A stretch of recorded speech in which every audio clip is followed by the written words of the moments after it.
El presidente de China se reúne con su par Vladimir Putin en una visita de 3 días en Moscú. Es la primera visita desde que se inició la guerra de Rusia en Ucrania. ¿A qué acuerdos llegaron y cuáles fueron las reacciones de los líderes de Occidente? Lo discutimos. Y conectamos con Enrique Dussel del Centro de Estudios China-México de la Facultad de Economía de la UNAM, quien nos acompaña desde la Ciudad de México. Bienvenido a CNN Dinero. Profesor Dussel, gracias por estar con nosotros. El presidente de China, Xi Jinping, realizó una visita de Estado a Moscú de lunes a miércoles para reunirse con su contraparte ruso, Vladimir Putin. Como usted bien sabe, en este tipo de visitas siempre hay razones que van más allá de las anunciadas. ¿Por qué diría usted, profesor, que fue ahora y cuál era el propósito real de la visita? Bienvenido, lo escuchamos. Sí, muchas gracias, Rafael.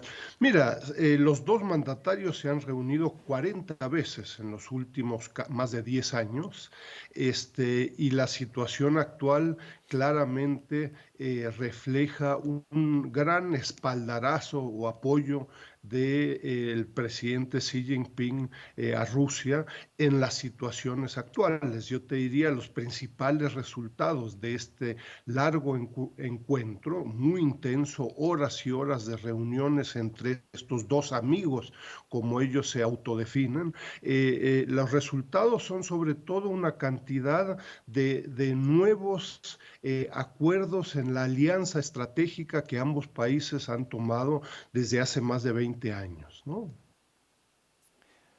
Profesor, ambos líderes hicieron un llamado al cese de acciones que, según ellos, y aquí cito, incrementan tensiones y prolongan la guerra en Ucrania. Sin embargo, no admitieron que fue la decisión de Rusia de invadir lo que ha provocado las hostilidades y la crisis humanitaria en Ucrania. ¿Qué nos dice, profesor, esta postura sobre la alianza entre Rusia y China?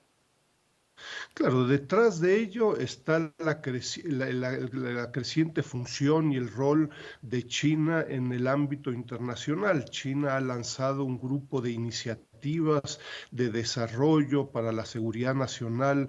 Yo te recuerdo, hace apenas un par de semanas logró el acercamiento entre Irán y Arabia Saudita, cosa que parecía impensable hasta hace poco, en febrero, todavía hace un par de semanas, China lanza una propuesta de paz, y así se llama este programa, una propuesta de paz sobre la crisis de Ucrania, ¿no? No se habla de una invasión rusa hacia Ucrania, y entonces lo que se discutió entre ambos mandatarios es justamente esta propuesta de paz llevada a cabo por China, ¿no?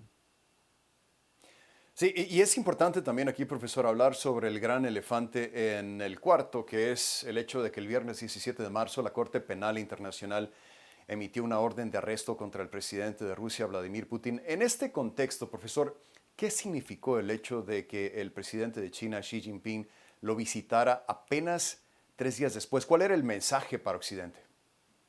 Bueno, como bien dices, hay un tercer presente en este encuentro entre Rusia y China, que es, en fin, Estados Unidos, el Occidente, demandas en contra de Putin, entre otros, y claramente me parece que este encuentro entre estos dos mandatarios, a lo que va a llevar, desgraciadamente, y es ya mi opinión, es que en el mediano plazo, es decir, en un par de meses, Rusia seguramente no va a poder continuar en términos financieros, económicos, incluso militares, no va a poder continuar con esta invasión en Ucrania, y requerirá del apoyo de su principal aliado estratégico, le hace China. ¿Tan Y pronto eso va a así, llevar, profesor? desgraciadamente, a crecientes diferencias de China con Estados Unidos y el Occidente,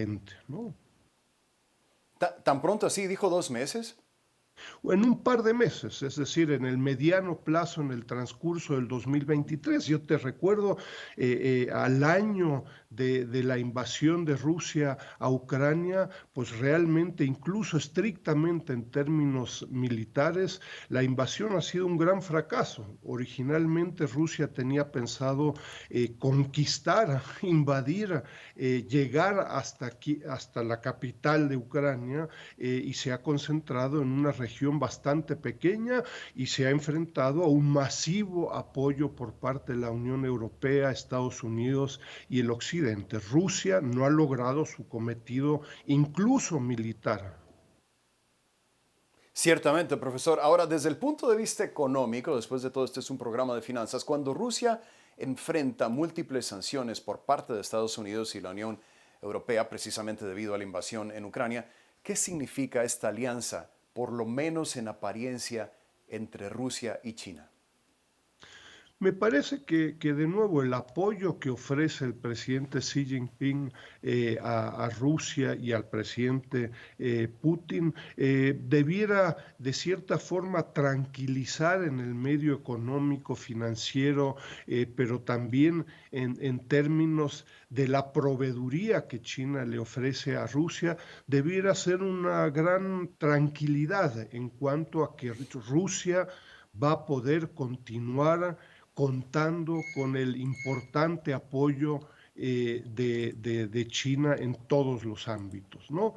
Yo te recuerdo que además de afianzar esta alianza estratégica, el tema de la amistad personal entre ambos es un tema de enorme relevancia, de nuevo que lleva más de 20 años, no es un tema nuevo, pero en el ámbito actual, en el contexto actual, eh, tranquiliza, yo te diría, el aparato productivo ruso.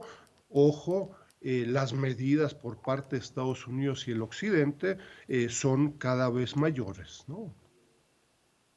Sí, profesor, varios expertos nos han dicho que el interés de China y Rusia de construir una alianza contra Estados Unidos y un orden mundial más favorable para su propia agenda autocrática fue lo que motivó en realidad la reunión. ¿Es la alianza entre China y Rusia una relación de conveniencia más que de intereses comunes, profesor? De nuevo, llevan 20 años, en 2001 se firmaron los primeros acuerdos de enorme profundidad que van en el ámbito educativo, militar, pero también económico, financiero, entre muchos otros. Yo creo que, por supuesto, hay un elemento de que ambos tienen al mismo enemigo, le hace Estados Unidos, pero ambos también han logrado profundizar sus lazos ante, en fin, la especialización productiva, la enorme oferta energética y petrolera con la que cuenta Rusia, y el escalamiento tecnológico chino es significativo y China está logrando invertir en infraestructura, pero también en sectores de alta tecnología en Rusia, ¿no? Entonces, hay elementos de conveniencia, pero también hay elementos de especialización productiva entre ambas partes que permiten pensar que esta alianza estratégica será de largo plazo. Sí, en los escasos 30 segundos que nos quedan, profesor, ¿le sorprendería a usted que China enviara armamento en forma abierta, no clandestina, a Rusia en franco apoyo a su invasión en Ucrania? China no quiere hacerlo, ¿no? Yo te recuerdo que no obstante esta alianza estratégica, por ejemplo, en términos comerciales, Rusia todavía es un socio comercial relativamente pequeño desde una perspectiva china, aunque muy relevante para Rusia. Entonces, China no quisiera romper con el resto del mundo occidental por Rusia y seguramente habrá formas de transferir armamento, por ejemplo, a través de terceros países, ¿no? Bien, Enrique Dussel, profesor del Centro de Estudios China-México de la Facultad de Economía de la UNAM, nos acompañaba desde la Ciudad de México. Muchísimas gracias por su participación, profesor. Hasta la próxima. Un abrazo, gracias por la invitación. Hasta luego.